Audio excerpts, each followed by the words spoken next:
As I look to nature's beauty, dazzled am I, knowing everything calls on you, the Lord Most High. الله الذي يهدينا جميعا، الله الذي نعتز به Alhamdulillah. Bismillahir Rahmanir Rahim. Wassalatu wassalamu ala Sayyidina Muhammadin wa alihi wa ashhabihi ajma'in. My dear brothers and sisters, Assalamu alaikum wa rahmatullahi wa barakatuh. Why our Prophet sallallahu alaihi wasallam has fought so many battles? What is the purpose he has taken a sword? Almost 37 battles are fought in his lifetime, out of which he is a military general for 19 of them. After his lifetime, during the period of 4 caliphates, there are again so many battles fought. Have you ever thought why a prophet, an apostle, won battles? Naturally, we say Islam is a religion our prophet came to propagate it, and you have seen scholars debating that Islam does not spread by the sword. So why he fought battles? What is the purpose? History has brought so many people coming as prophets, but they never fought battles. They come, convey the God's messages, and they left. But Prophet Muhammad sallallahu alaihi wasallam is out of the box. He is different from the approaches of the earlier messengers. There are so many critics criticizing his peculiar way of approach on propagating the religion of one God. You can see so many articles on the social media floating against the religion of Islam and blaming the Prophet's typical approach. Similarly, from the last 100 years, more than 6,000 books have written against Islam and criticizing the Messenger sallallahu alaihi wasallam. On an average, it accounts to 2.5 books on a daily basis written in this fashion. And the scholars of Islam, they run here and there defending themselves on this subject. They have no brave answers to the critics. Instead, they just hide it by their ignorance. I say no scholar will speak about that, and if there are someone who needs explanation, they immediately vanish. The reason is they see Islam in a different angle. They recognize Islam only with worship and prayers. It is because of this school of approach they are not ready to give damn true answers to the battles of Nabi sallallahu alaihi wasallam. It is indeed a duty of a Muslim to give perfect reply, but they are fast as housefly fading away. This shows their darkness in this subject. Why the battles happened in the lifetime of Prophet sallallahu alaihi wasallam. Suratul Qalam, verse number 4. Allah says, "For behold, you are indeed a man of outstanding character." These lines are from Allah in His noble Quran. Allah has awarded this noble certificate of character and conduct to Muhammad sallallahu alaihi wasallam. It is not necessary either of me or you to simply fine-tune Nabi sallallahu alaihi wasallam. Primarily, we all have to understand one important matter.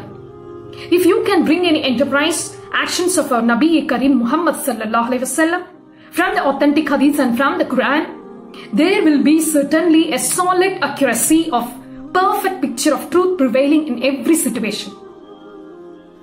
As a Muslim, stand firm to truth to understand this subject. Altogether, Allah Himself certified the nobility of Muhammad Rasulullah. Peace be upon him.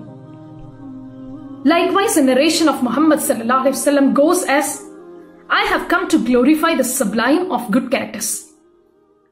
So do not fear the people arguing about the life of Prophet sallallahu alaihi wasallam, this and that about the battles. Believe thoroughly that our Nabi sallallahu alaihi wasallam would not have done even a mustard amount of injustice. And hold on that a Prophet sallallahu alaihi wasallam would never step into inhuman acts as the people of today believe it to be inhuman. This is the foundation of faith we must understand.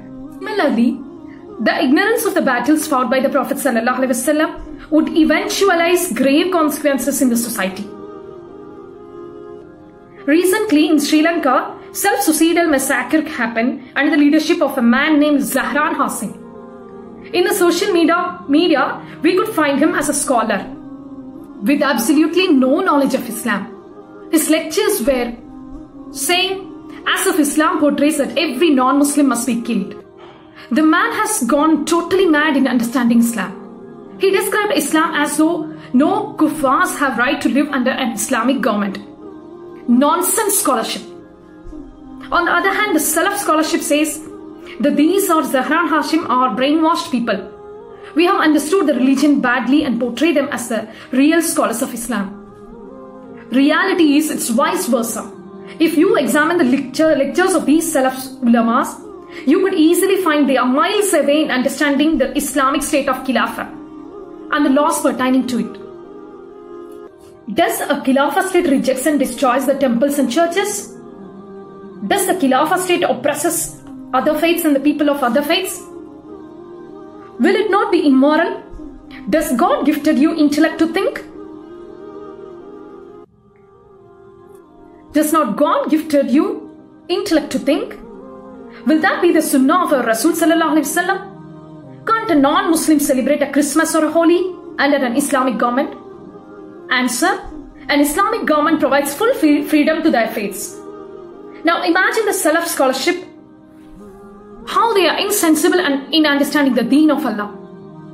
By and large, almost 90% of the Muslims have misconceptions about the political strategy of Islam. Now imagine in front of Allah, are we going to stand as innocent people? While Allah has given you knowledge to comprehend? And beyond any doubt, we would be questioned about our Rasul sallallahu alaihi wasallam on the judgment day. But we rejoice as the most elated ummah of Rasul sallallahu alaihi wasallam. Literally, we are miles away from the deen of Rasulullah sallallahu alaihi wasallam. And behold, we have nothing to rejoice feeling a special designation, Ummat of Rasulullah sallallahu alaihi wasallam. So therefore, certainly there will be inquiry before the Lord God about the Rasul sent. Surah Al-Zumar, 39th chapter, 71st verse. And those who are bent on denying the truth will be urged on in throngs towards hell, till when they reach it, its gates will be open and its keepers will ask them, have there not come to you apostles from among yourselves who conveyed to you your sustainers' messages and warned you of the coming of this your day? They will answer, yes, indeed. But the sentence of sufferings will have fallen due upon the deniers of the truth. So remember, there will be investigation on this subject. As we all know, we cannot get back because the time is up. It is obligatory for each and every one of us to study the ruling of Islam pertaining to politics, wealth, family, prayers, zakat, hajj, etc. Thereupon Allah inquires about the Rasul sallallahu alaihi wasallam, and on following him, ignorance will not save us.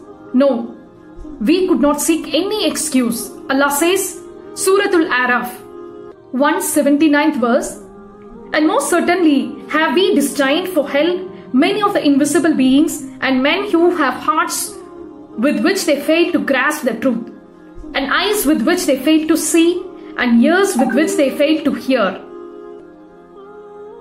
They are like cattle, nay, they are even like less conscious of the right way. It is they who are heedless. This is the worst criticism Allah speaks about the people who are heedless in their affairs. Heedless meaning they are negligent, daydreaming about what is happening around. Allah portrays them as cattle. They live like cattle, eating and sleeping. Allah goes on further to say, those people are even worse than cattle. For cattle at least are conscious.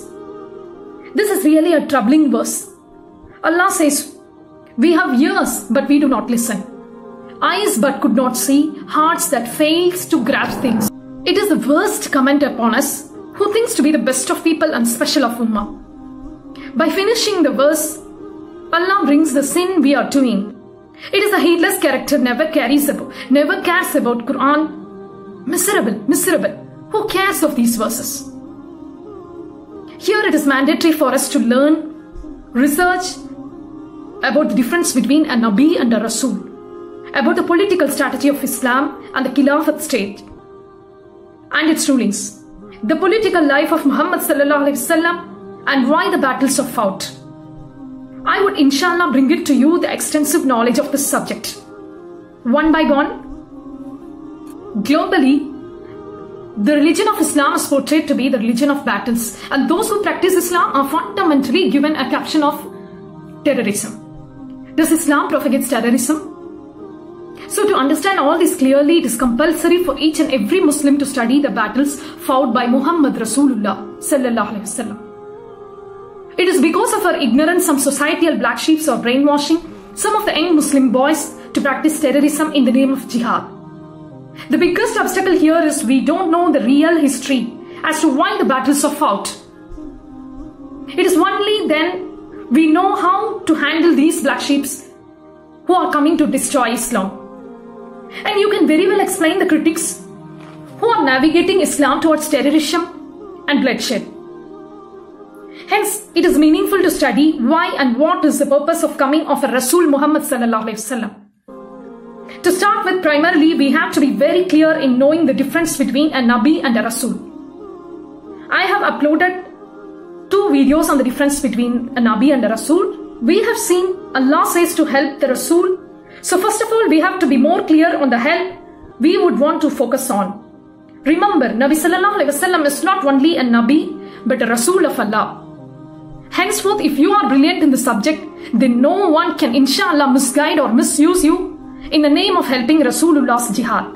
So you have to be doubtless as to what our beloved Rasul sallallahu alaihi wasallam wanted us to help him. Inshallah, I'm going to bring it in the upcoming sessions.